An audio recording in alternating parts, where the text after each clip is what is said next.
সম্ভব নয়, তখন তারা মানবতা বিরোধী অপরাধ গ্রহণ করে মিথ্যা সাক্ষ্য প্রমাণ দিয়ে মিথ্যা অভিযোগের ভিত্তিতে জামাতের সেই 6 জন নেতাকে তারা ফাঁসিতে ঝুলিয়েছে।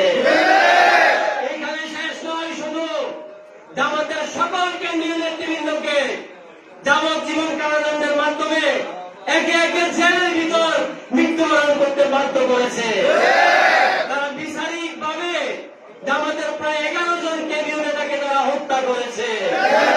এখানে শেষ নয়, শুধু আওয়ামী লীগ সরকার, আপনারা জানেন, ক্ষমতায় এসে বিডিআর বিদ্রোহের নামে 52-57 জন সামরিক অফিসার, দেশপ্রেমিক এবং দক্ষ যোগ্য ভারত বিরোধী দেশপ্রেমিক অফিসারদের তারা হত্যা করেছে।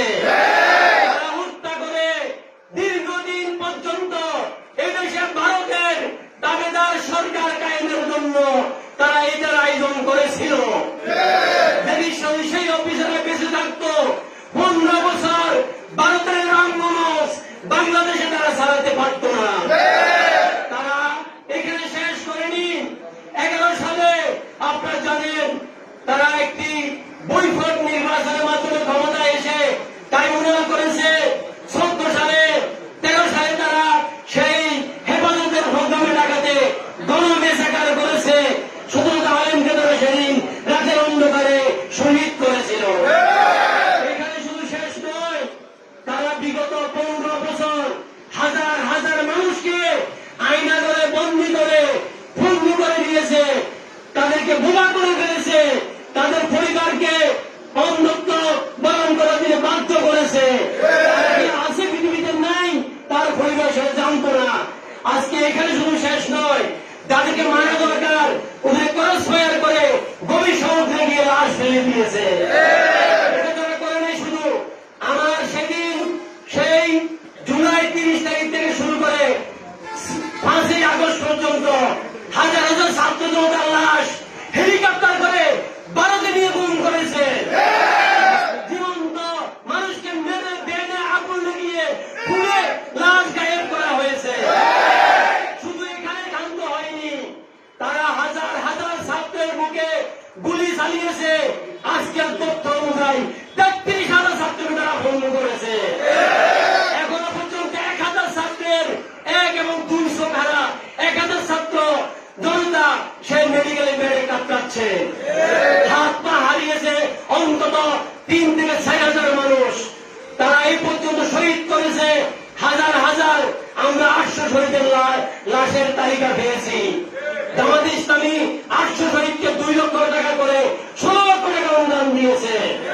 এবং ভঙ্গ যারা আজকে হয়েছে তাদেরকে আমরা খুঁজে বের করে এদের চিকিৎসার ব্যবস্থা করছি। আজকে আমি পরিষ্কার বলতে চাই, আওয়ামী দানব সরকার, এই লুটেরা সরকার, এই ব্যাংক ডাকাত সরকার, এই খুনি সরকার, এই হত্যাকারী সরকার আজকে দেশ ও জাতির আন্দোলনের মুখে, ছাত্র সমাজের আন্দোলনের মুখে ডাইনি হাসিনা ভারত পালিয়ে যেতে বাধ্য হয়েছে।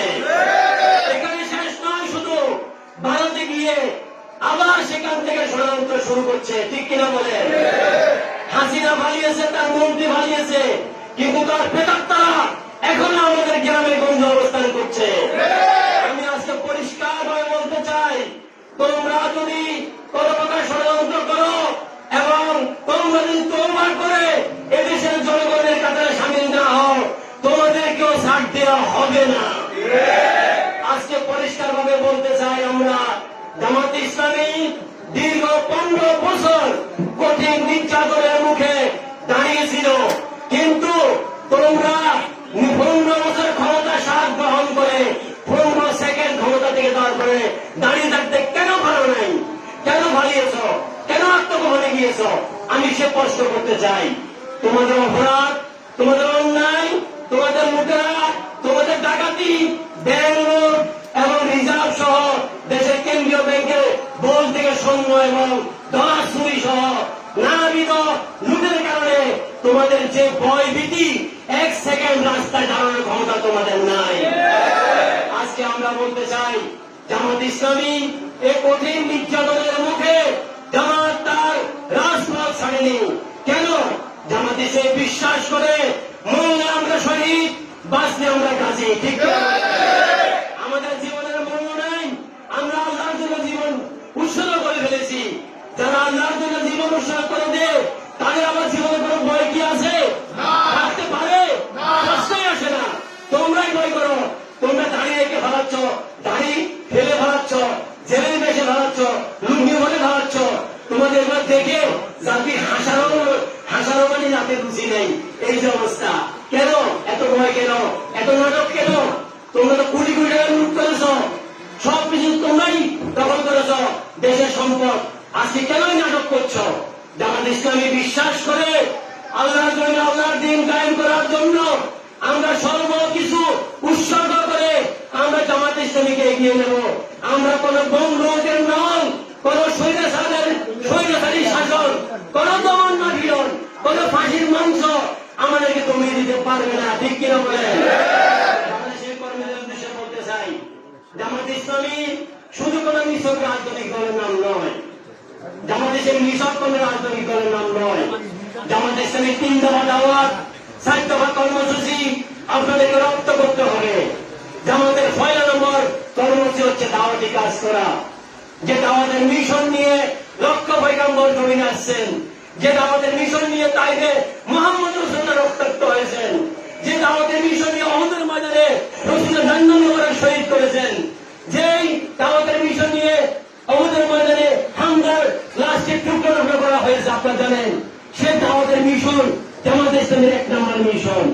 আমরা এই অঞ্চলের, এই দেশের প্রত্যেকটি মহিলাদের কাছে আল্লাহর কিতাবের দাওয়াত, রাসূলুল্লাহর সুন্নাহর দাওয়াত, ইসলামী রাষ্ট্রের দাওয়াত, কল্যাণমূলক ইসলামী রাষ্ট্রের দাওয়াত পৌঁছে দিতে চাই। ঠিক কিনা বলে?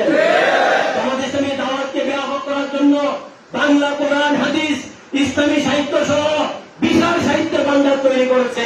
আজকে জামাত ইসলামী কর্মীদের দল হচ্ছে এক একটি ইসলামী বইয়ের ভাটাঘাট। ঠিক কিনা বলেন? এই ভাটাঘাট থেকে আমরা বই বিতরণ করবো, এলাকার মানুষকে আমরা বই পড়াবো, কোরআন বিতরণ করবো, হাদিস বিতরণ করবো। আমরা দল মত নির্বিশেষে এই দেশের জনগণকে কোরআনের পক্ষে, সুন্নাহর পক্ষে ঐক্যবদ্ধ করবো। পারবেন কিনা বলেন? দ্বিতীয় হচ্ছে যারাই দাওয়াত গ্রহণ করবে তারাই জামাত ইসলামীর কর্মী। তাদেরকে আমরা রিপোর্ট রাখার মাধ্যমে, কোরআন শেখানোর মাধ্যমে, কোরআনের প্রশিক্ষণের মাধ্যমে, হাদিসের প্রশিক্ষণের মাধ্যমে, ইসলামী বই পড়ানোর মাধ্যমে এদেরকে ইসলামী নেতৃত্ব তৈরি করি। ঠিক কিনা বলেন? আর এটাকে আরো অগ্রসর করার জন্য প্রশিক্ষণ আমাদের একটা কর্মসূচি। কিন্তু আমাদের শেষ কর্মসূচি হচ্ছে কি? আল্লাহর আইন চাই, 4 নম্বর দ্বারা কি? সৎ লোকের শাসন চাই।